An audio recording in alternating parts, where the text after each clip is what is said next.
E siamo tornati al Chiastronz Live Show! Grazie. La nostra fan accanita in prima fila. Vedo fiori, rose pieni di spine che arrivano in faccia da Abele Pelvio. Lui in un bagno di sangue gode della sua celebrità. Ma non è celebre come l'ospite che abbiamo qui. Un nuovo ospite che lei stesso Abele ha voluto invitare. Sì, con molto piacere. Ce l'avevo nel mio libro paga. Come? Allora scusi, io leggo che è questo ospite è uno sviluppatore di videogiochi. Io voglio capire perché lei è uno sviluppatore di videogiochi in libro paga.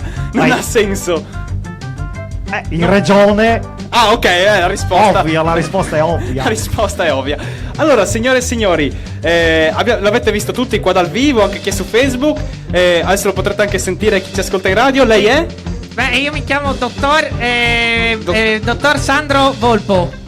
Volpe. Dottor Sandro Vulga. Dottor Sandro Vulva, dai, dottor Sandro Vulva, dai. Ha un nome o no lei? Sì. Allora, perché tutti i nostri ospiti hanno difficoltà a presentarsi? Allora, lei è uno sviluppatore di videogiochi. Sì. Qual è la sua specialità per essere qui oggi? Beh, diciamo che seguo la mia grande passione, è quella di fare dei videogiochi inerenti a delle città. Sì. Che ne so, l'ho fatto su Roma una volta. E questa volta, la mia seconda volta, l'ho fatta proprio su di Udine. Colpo di scena, signori! Vedi che faccio bene averlo sul libro paga. Vede, videogiochi su Udine. Allora lei ha inventato un videogioco. Sì, allora partiamo un po' dal primo. Sono tutti flash games, no? Li scarichi anche sul smartphone. Sì. Ah, quanto costano? Beh, dai 0,14 centesimi e 14,00 €. Quindi anche... Sono abbastanza costosi, sì, ma ci mettono un sacco di tempo per farli, sai. Ma 0,14 centesimi anche poco. Partiamo un po' dal primo, un po' il mio cavallo di battaglia. Prego. Sì, ci descrive. Allora, pensate voi, siamo in questo. Voi accendete la console, il vostro PC, e voi siete in questo parco. Sì. Parco giochi, e c'è gente che fa il picnic e corre. Siamo al parco dei Cormore. Ah, sì. Ok, interessante. Siamo al parco dei Cormore e tu sei il personaggio che sei completamente nudo. Sei un nudista, ecco, sei il nudista del Cormore. Tu sei un nudista al parco del Cormore. Sì. Quindi il videogioco. E cosa succede? Succede che tu devi fare in modo che più persone ti vedano in questo gioco. Tu devi correre in giro, però senza farti beccare dai vigilantes della dell'Interpol. Dell'Interpol. Perché se ti beccano, ti attaccano l'adesivo sulle tue vergogne e game over. Game over. Ok, Invece più gente ti vede, semplice. più punti sono. Sì. Primo, aderente alla realtà. La gente già vedo persone che vorrebbero. Ma ragazzo, ha già acquistare. tirato fuori 14 centesimi.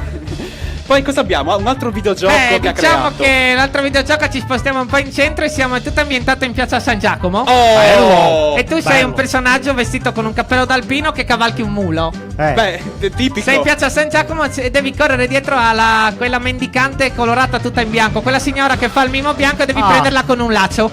Ciuffare la mendicante. Tu devi acciuffare la mendicante con un laccio. Ma perché? Però diciamo che lei può difendersi. Si ribella. Lei lancia delle maledizioni e dei peccati mortali.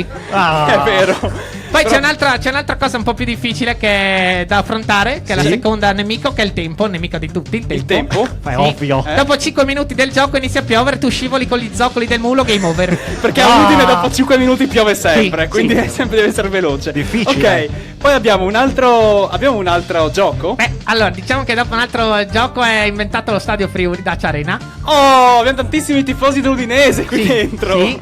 Tu praticamente il gioco sei questo tifoso con la sciarpa dell'Udinese e la maglia di Obodo.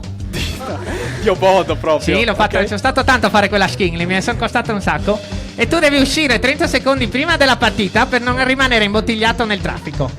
Se tu rimani imbottigliato nel traffico vieni impiccato dallo smog e muori soffocato, game over. Sento sì, game over. Sì, game over. Ok. Poi abbiamo qualcos'altro anche. Qualcosa magari, che ne so. Cos'altro? Allora c'è un gioco Di tipo strategia. facciamo così. Di strategia. C'è un gioco tipo Clash of Clans dove crei dei personaggi, Sì. crei le torri, crei i personaggi, alla crei MOBA. gli stand, crei il municipio. Fai un villaggio. Sì, un villaggio. Praticamente ti appare la cartina di Udine. Ecco. Bello. E tu Dall'alto. sei l'assessore Venanzi.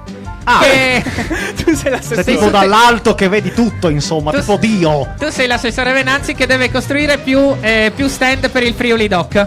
Cioè lui deve posizionare gli stand nelle vie. Però c'è un nemico. C'è un nemico che è praticamente il sovrintendente dei beni culturali che ti corre dietro e ti fa fuori con l'ascia tutti gli stand che tu pianti. no! Game over. Ma dai, ma che nemici impossibili da battere. Abbiamo qualcosa. Abbiamo l'ultimo gioco, gli altri non posso dirli. Sono l'ultimo. spoiler, faccio spoiler, sono nerd, faccio spoiler. Per i giovani, un gioco per i giovani. Per i giovani sì, allora questo è l'ultimo ambientato in centro studi. Oh, bello. E tu praticamente giochi in prima persona, hai una visuale bassa, tipo un nano. Ma in realtà sei un cane antidroga. Sei un cane Sempre, antidroga. e devi andare in giro per tutti gli istituti e devi azzannare più gente possibile, più studenti possibile. Bello. Sì. Se tu azzanni il bidello che è iscritto al sindacato del Cobast, ricevi anche un bonus. Se no game over. Se no game over. Questo lo compro. Io faccio un po' di pubblicità. Se volete prendere, iscrivete a sandrovulga.org e potete acquistare i vostri videogiochi preferiti. Grazie. E ora ringraziamo il nostro sviluppatore. Grazie. Quanti giocattoli che ci sono.